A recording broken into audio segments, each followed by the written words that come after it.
that it's not a workshop and it's a talk. Because I'm really worried about that. Because I called workshop host, it's workshop stage, and wow, I'm having a talk. But I hope you'll be glad to hear what I tell you. Actually, who is interested in Agile methodology, like in general? I have a perfectly focused audience.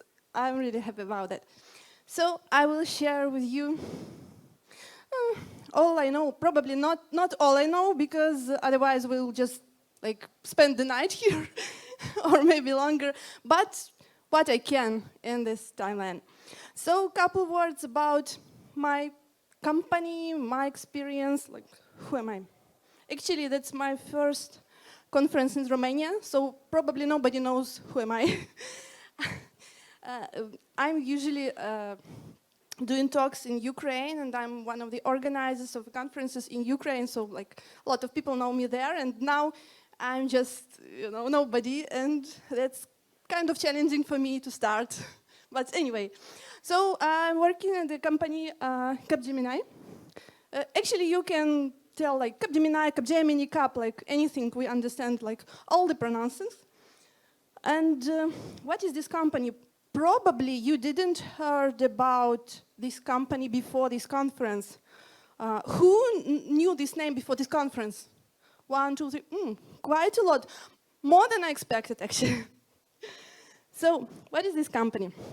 We're a global, huge international brand. Actually, this company is in 50 countries. Yeah, right, in 50 countries, and it has tons of engineers and scientists in it. It's unbelievable amount for me. Actually, I never saw such people in one in one room, because it's really a lot. And I'm working for Capgemini Engineering. It's an engineering part. It's a brand new line inside this huge company, and we are really new here, and it's kind of new field for us, because I can tell that now we are Global Engineering Center, which is called Eastern Europe GEC, Eastern Europe Global Engineering Center. I used to work at GEC Ukraine. I'm originally from Ukraine and now living in Romania for several months. I'm still not really good in Romanian language, but I'm really trying. But it's hard. It's harder than English. And now we have this umbrella covering 3 countries. It's Romania, Poland, and Ukraine. And we together are Eastern Europe GEC. So we're quite new here in Romania, here in this market, and just try to get known, because we are doing a lot of work. Actually, let me show you previous slide. We have lots of clients, huge names, small startups, big, really huge companies like Bosch, Whirlpool, IBM, Nokia, everything. Really a lot. And of course, this huge variety of companies and clients we are working for, it's another challenge for us, because we need to find out some ways to work with such variety of clients to make it effective. From really tiny startups, really tiny and aggressive startups, to really huge enterprise, big companies. And what we have here, that's actually my talk is about. And who am I? I'm Ksenia Redunova. I'm engineering manager in the company. I'm leading several accounts. And besides that, I really love Agile. And though I have a technical background, actually I have an engineering background, but in last maybe 10 years, I'm closely related to Agile methodology. I have ICP, certified professional, and SAFe program consultant.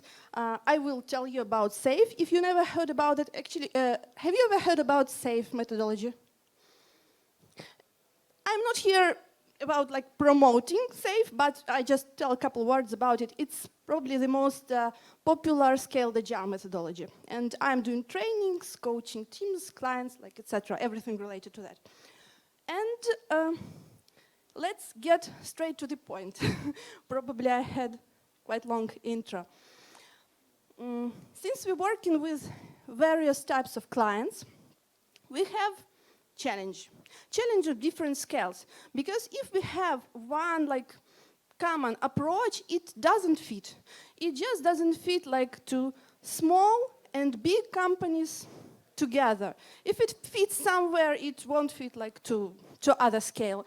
And let's say if we have too much structure, there's no creativity, there's no fast reaction to sudden changes. Actually, what is Agile is about, being flexible to sudden changes. Or if we have too little structure, it's a way to anarchy, and it's not a good approach because things get out of control too fast, faster than you expect, if you make it like, let it go. So we need to balance somehow between strict and flexible. So another challenge what we have is when some small client, some small team grows into a bigger one. And if this transformation is performed, sometimes it's fast, it's way faster than we expect, and we should adopt properly to that, because what works for the small team, that just doesn't work for the big one or for amount of teams. And the challenge of scaling, it's not easy, and communication is the thing here, because everything should be communicated properly, the most effective way. So the first thing gets, when you just grow the team and team gets bigger, the problem is the communication inside the team. If you have, let's say, I don't know how many people, when it gets out of control, what is the biggest team you've been working with? Who can suggest the number? 30. Oh, 30 is, 50 is unmanageable. It's definitely unmanageable. If you have 50 people in one team, it's kind of mess. It's so impossible to manage. So the basic idea here is to divide into several teams. When it grows, we have just like 2, 3, and etc. teams. But the bigger amount is the teams, the harder is dependencies and the communication between the teams. And there's no the right answer how to make it proper way, how to make this communication like effective for this specific amount of teams. That's why Agile at Scale methodology exists, because it provides different ways of communication between teams, like resolving dependencies, etc., etc. So let's say a couple of words about Agile Scale implementations. I put here several ones, like Safe, Less, Nexus, Scrum at Scale, and some like custom kind of Scrum of Scrums. I'm not sure which one you prefer more. I would say that it depends. It depends on the company, on the client, on the mindset. Like some like Less because it's kind of minimal. Some like Safe because it's more like structural. Some like just Scrum of Scrums because the only thing they know is Scrum. And when it's like something with Scrums, it sounds easier. Sometimes it doesn't work, but anyway. And the problem with these implementations, it's common. Actually, you can like Google it, like problem with Safe, problem with like just put anything here. The problem is not the idea itself, which stays like behind this methodology. The problem is that with people that implement it in some weird way. By the way, who have ever suffered from bad Agile methodology in your projects? You're a lucky one if you never suffered about that, because oh my God, that happens. Yeah. And the problem is that implementation is not a rule. It's not like maths, when you have a set of rules and you just follow it.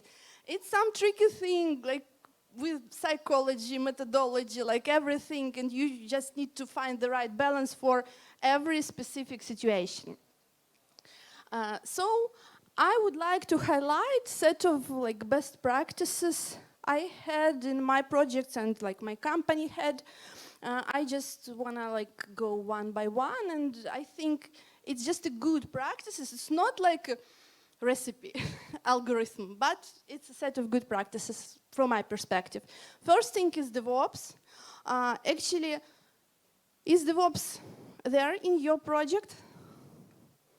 Yeah, I hope so, because otherwise I don't know how you survive. It's just a set of practices which reduces time to market, and time to market is probably the most important thing when you do some product. Otherwise, you just can't make your release smooth, and just can make it as fast as possible as it should be to be effective and successful here. Of course, it should be there like at the first step, at the very basics. Of course, microservices. Because if you work with monolith, there's a huge of dependencies, and there's a huge technical debt, and you need to think up how to deal with the technical debt, and it just eats your money just to support it somehow. But if you have microservices, and like let's say each team has its own ownership of this microservice, there's a little, in ideal world, there's no dependencies between teams. In ideal world, sometimes there are some, but they are minimal. That's why we need to use microservices. Another thing is feature teams. Actually, I'm in IT for about maybe 20 years, and I remember that times when it was not feature teams, but let's say like front-end team, UX team, like back-end team, blah, blah, blah team, defined on like technology they use. And it drives me crazy, because now the approach is feature team, which owns like part of product and focused on business value and user value. This team could have, depending on the project, let's say front-end, back-end, mobile native, DevOps, UX, if needed, like BA, and one team just owns the product, and their focus is the product. Their focus is not like part of methodology they use, but just the product itself, and that makes ownership, and that makes things faster. Another thing is communities of practice. I'm not sure whether there are such communities in your companies. Raise your hand if you have kind of. Not really a lot. But anyway, let's say you have feature teams, and there's, let's imagine one DevOps in your team, and you have another project, another team with another one DevOps and another one. How they share the information, how they make their technological level growth. They should be gathered into communities of practice where they can share the information, the new technologies, new approaches, the same as, let's say, for UX, like for anybody. And these communities of practice are just the fundamental idea of growth of your engineers. Because without them, like everybody just thinks something, but they are not like correlated. Another thing is short feedback loop. I think it's quite obvious, because this is Agile is about. Because if you remember waterfall times, there was no like feedback loops at all. You just started doing something and ended doing something, probably not the one thing which, which is really actual to be done. And shorten your feedback loop to get adopted to the changing world. And so if your, let's say, client or the person, your user, if he changes his mind, his idea, his business value, you can react fast. You can adopt to that fast with short feedback loop. And the next thing is continuous improvement. Probably you heard this Japan word Kaizen. It's a very, very interesting concept, like even from personal perspective, like Kaizen, it's a continuous improvement of like everything, of a process, of a person, of a business, of everything. And that's probably the core of any Agile implementation, any Agile methodology. I have actually the same item in Agile for Startups, because without continuous improvement, like nothing works. The process, every process should reflect should analyze, and should be adopted over time. And continuous improvement is the key for that.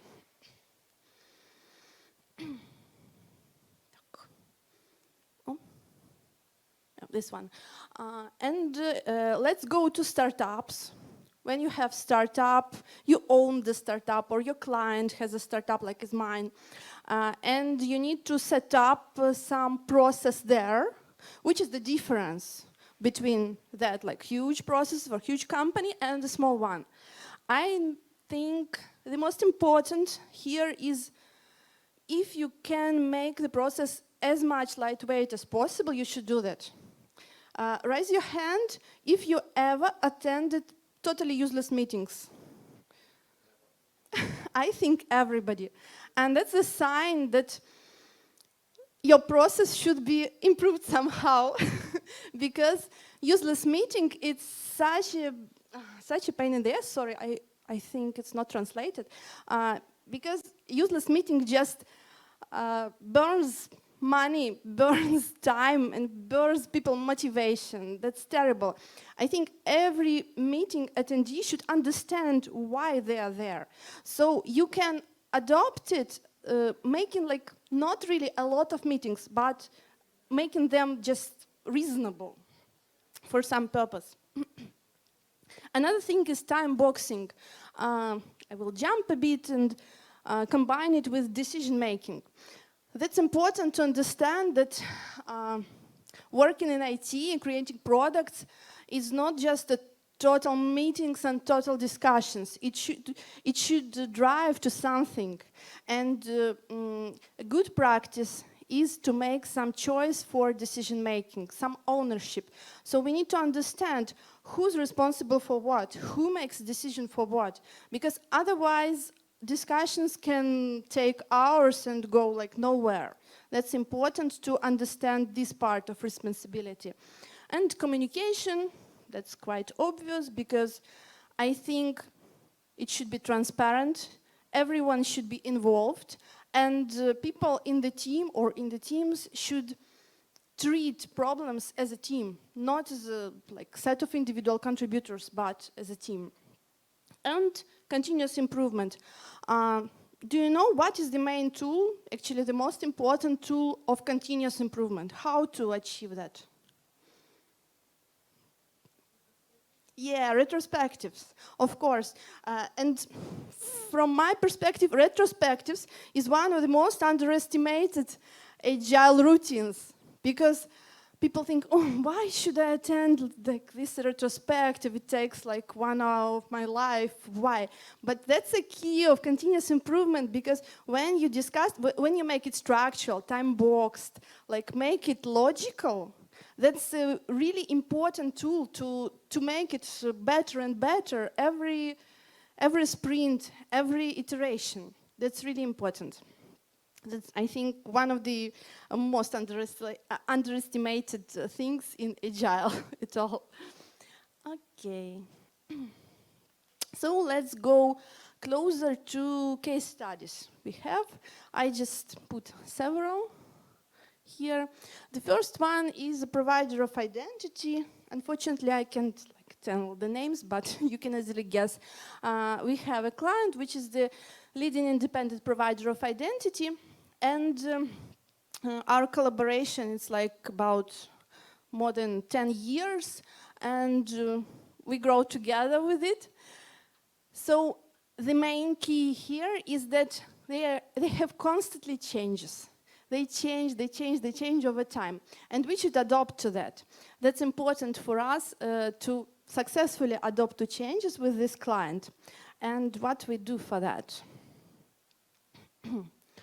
At team level, it's quite standard Scrum process, and it was initially like set up in the company, and we just adopted to it, but we improved it a bit, like not just telling you should do that and that and that, but gradually, like step by step, we adopted to their process and increased visibility, make it like more transparent, and set up a release process for them better. Our most of work is done on the team level. And cross-team collaboration is an important thing because there's plenty of teams, and it happens on the level of engineering managers and directors on client side. And their planning is like, probably it's quite standard, like quota-based, monthly planning, and sprint planning. By the way, they have weekly sprints, which is like kind of fast pace, but we deal with it. And the main idea here that it's possible to successfully adopt a constantly changing process, adding some like minor improvements there to make it more effective as a whole for us and for client as well. The next case is a big fintech company. It's a leader in financial operations, and they also use blockchain solution for exchange of data and assets. And yeah, it's quite big. It's 80 people, which is quite big for us. But the interesting thing here is that our engineering part is like 90% of customer engineering organization. It's not what you expect when you hear just outsource word. Sometimes like outsource is just like 1-2 teams and bigger part on client side. And for this client, like 90% of their engineering, it's our engineering. And for this project, that's important to highlight that we helped them to build the process from the very start. So we do both ways. If a client wants us to help building like some agile process effective depending on their like situation, we can help with that, build from scratch. And if they already have something that's okay for us, we adopt to that. And if they ask, we can make some improvements to make it like the most effective from our perspective. Over years, this client grown like from 20 people from more than 100, not over years, but in short time frame. And for them, they wanted our help because they wasn't ready to adopt fast. So what we did here, on team level, we combine Scrum and Kanban. Actually, Kanban, it's a good choice for service teams. They don't need like regular iterations. They have some flow, and it's probably a good, perfect like illustration for Kanban. And for delivery, it's 2-week sprints, regular cadence, and microservices, of course.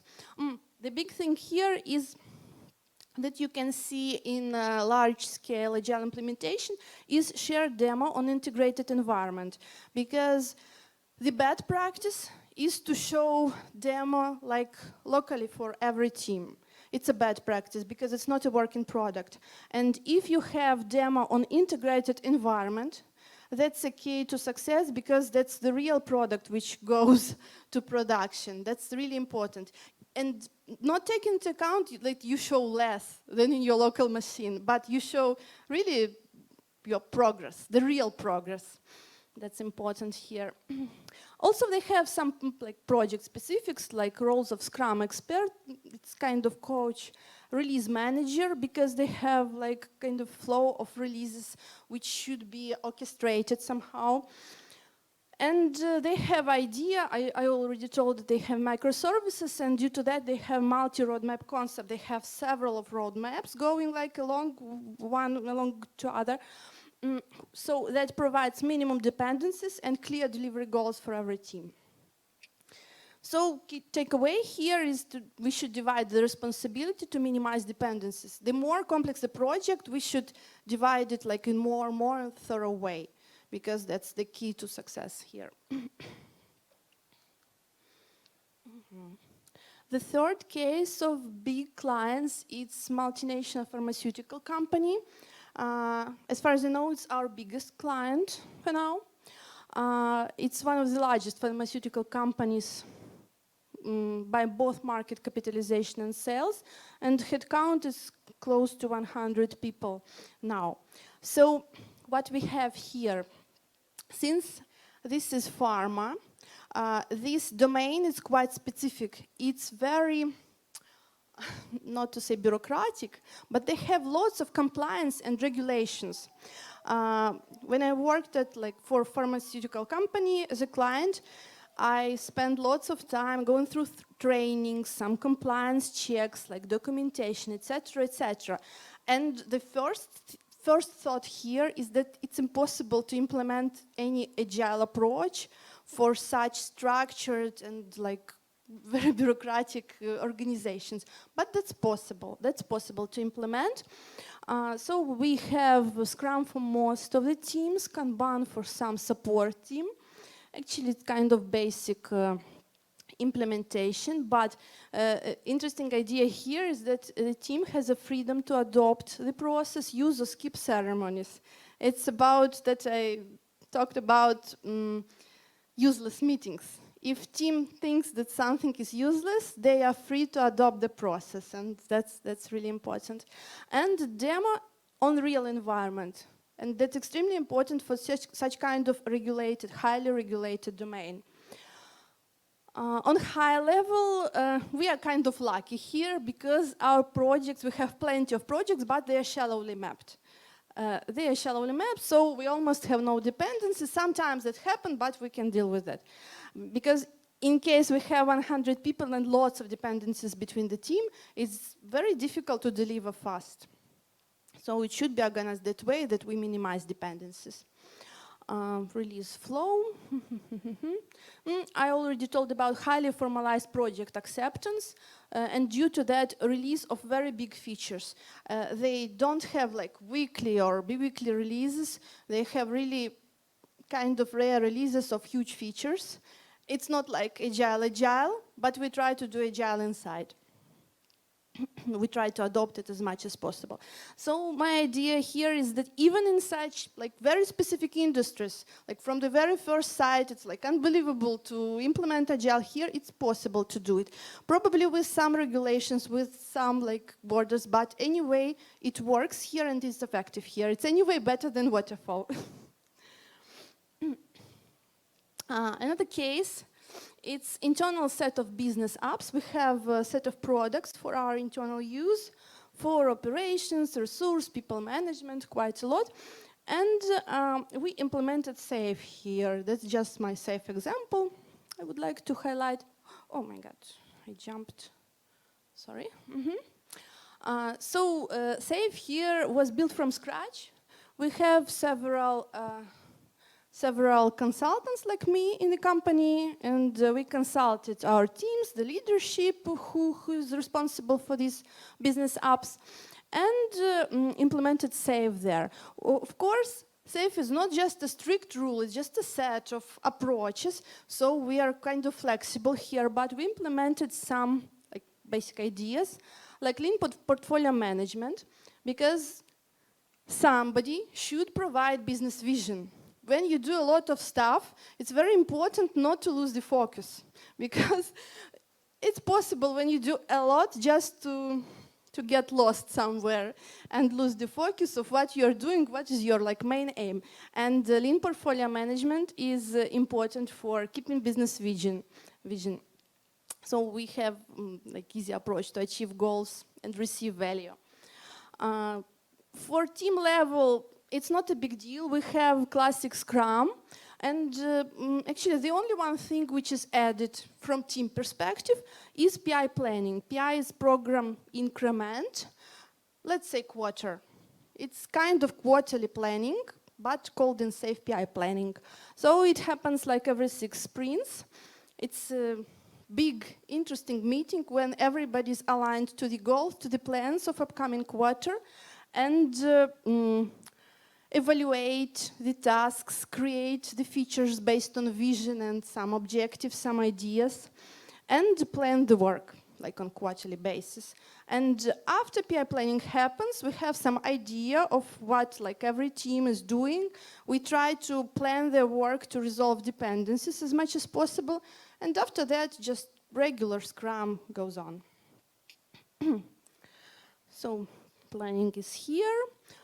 Also, of course, DevOps practices for release on demand. There's another important idea from SAFe. I'm not sure you heard about it, probably heard. I'm not sure. I would like just to tell you that you develop on cadence like every day, every week, every 2 weeks, but release on demand. That's important to highlight. So actually you are ready to release every time. So you have something prepared in your production, actually ready to go like every time to production, but you release only when that's really needed. I don't know, before Christmas or some other time when it's important from product perspective. So this example shows that SAFE is not that huge and it can be implemented with minimum overhead, especially from the perspective of engineers. They don't have a lot of overhead comparing to regular Scrum. So let's go to Agile at startups.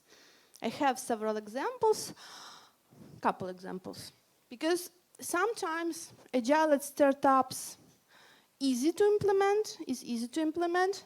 Sometimes it fails, but not because of it's a bad process, but because the people are not ready to be really agile. That's the core of the problem, I think.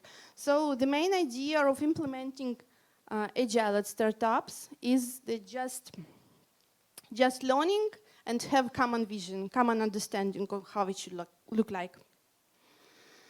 The first case is a telemedicine startup.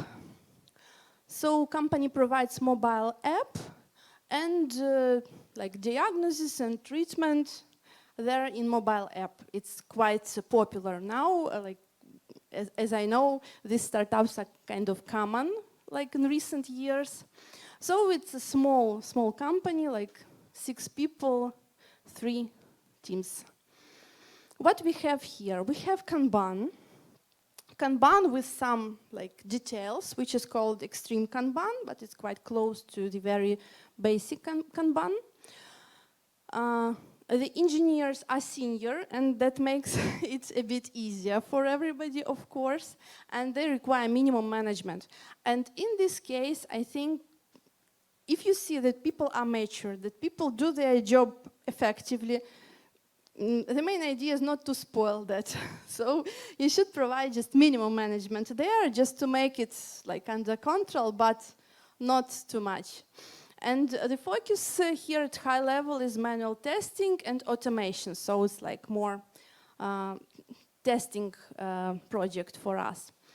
The communication is weekly because for some startups, like it's very important to have a shorter feedback loop, and weekly sprints are there, weekly syncs with customer.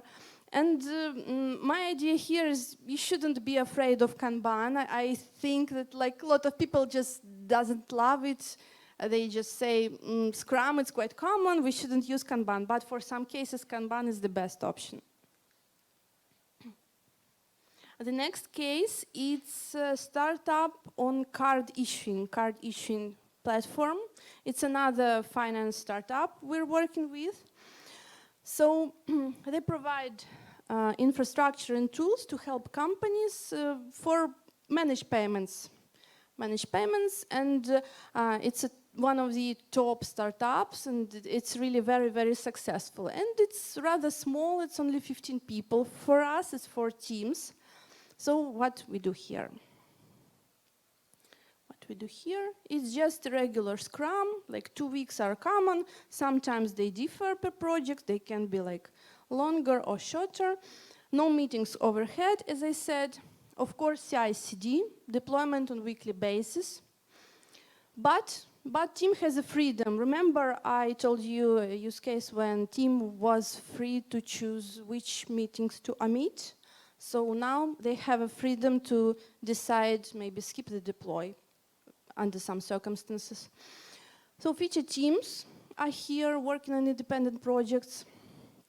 High-level roadmap managed on customer side, they're okay with that. Quarterly commitments, which are aligned to everybody. And also they have some stretch objectives. Stretch objectives, it's another concept from scaled Agile, not from like very basic Agile. But stretch objectives is that objective you nice to have, скажем, so-called nice to have, but you don't commit that you finalize that. So you have some very basic scope you commit to finalize for, let's say, quarter for some time, and you have something else which is nice to implement its stretch objectives to mitigate delivery risks. So CI/CD is the key. Demos, actually the demos here are important. Demos are not equal to just showing client something. Demos are for team motivation. And status things, reporting is done like aside that. That's important to realize that sometimes demo, it's not a reporting thing, not only the reporting thing, but it's also a tool for team motivation. So everybody understands that they're doing good job, they're doing creating some product, because from my perspective, it's very important to motivate engineers as well, not only like do the job. So I have like list of key takeaways from previous slides here. It's just my very subjective, very personal ideas of what approach in Agile is good, either for big companies, either for small companies. I think if you follow these like main ideas with your own implementation, you can adopt your process the way you're like successful there. And it wouldn't be like thing you should treat with, but it would be helpful for you in your work, in your startups, in your business. That's important to understand. The process is helpful for us. So if you, I don't know, have any questions or wanna share some feedback, let's keep in touch. That's my LinkedIn here in QR code.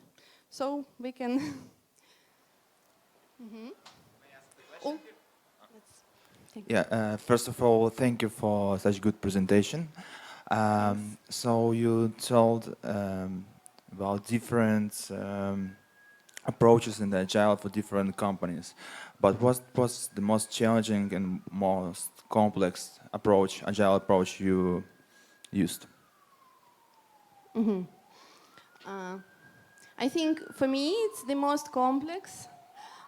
If client is not ready to do agile, because I had a client like kind of long ago who wasn't ready at all, who wanted to make a product, but who didn't realize that there will be some process there, like adding some QA, adding some release flow, adding such kind of things. And probably that's the most, the highest, the biggest challenge for me, because it includes learning. This kind of transformation always includes some coaching, learning.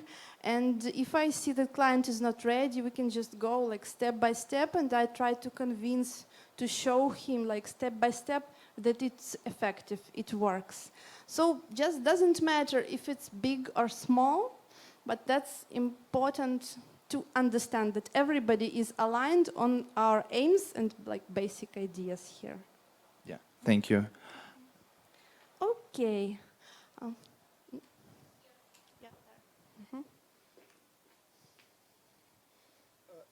Did you ever have the chance to, or the challenge to implement Scrum in a company where the dependencies between teams was high?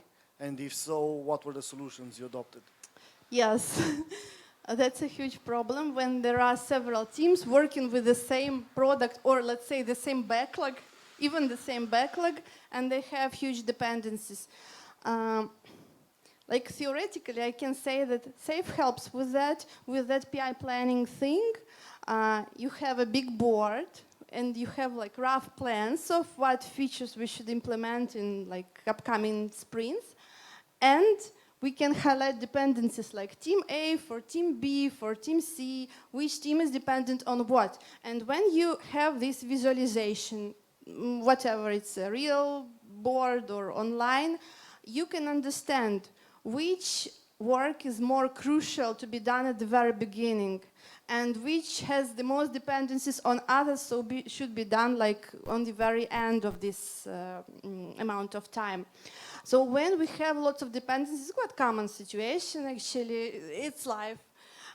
We try to plan accordingly, because otherwise if we don't like think about everything beforehand, at least couple months before before it happens, we can deal with problems and try to just find some decisions on fly, and that's a problem. So we should think in terms of risks, but not in terms of resolving existing problems. The earlier you find these dependencies, the easier to resolve them. I hope you I got an answer. Hello. Hello. Congratulations on the presentation. Thank you. I am Alexandra. I was a Scrum Master and now I am Product Owner, and I would like to know if you have some KPIs. What KPIs are you measuring, and if you have a tool for keeping track and the visibility you offer to the stakeholders? Thank you. Oh, KPIs, it's a topic for another talk probably, because there's lots of KPIs and it varies from client to client, from domain to domain. For like smaller companies, it could be one. For like huge enterprises, it could be other. Of course, basic ideas is whether we fit the plans for the releasing product. So of course we do estimations. That's another topic. Actually, I'm doing a workshop in my company on estimations, just specifically on estimations and planning. And in terms of resource management, in terms of engineers, we have KPIs to understand their performance, to stimulate them to grow as an engineer. So it's a complex thing with lots of dimensions, I would say, and it hardly depends on the situation and on demand. Hello, Hello. Julian is my name. Did you have the chance to have teams where you have a live application, and the same team handles or acts as a fire department, where they always are bug fixing and trying to solve all these live issues, and also the same team is the one who is requested to build new features, build new products, and so on? That's life, and life is pain. Of course, in the ideal world, it's better to distinguish, like dealing with fires, maintenance and support, and delivering new features.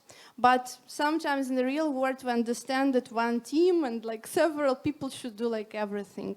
And for this particular situation, I always suggest to, when we do like, let's say we have Scrum, and when we do some planning, we can just make kind of Scrum ban between Scrum and Kanban to buffer some time for this fire and investing some time for delivering new features. Otherwise, we just can't deal with new features, because this is like the Eisenhower square, you know, like important and urgent. And sometimes, like on everyday basis, urgent just it's important things, and we shouldn't work like that. We should balance somehow. And if we do some kind of bucket planning, let's say this bucket of team velocity is for dealing with bugs and fires and for production fixes, and this bug is intended to be new features, and if we follow the rules, and like everybody involved follow the rules, we can do it somehow.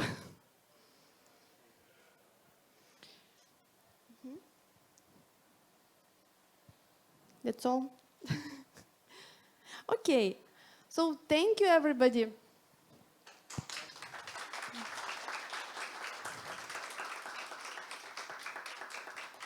Thanks to have such active audience.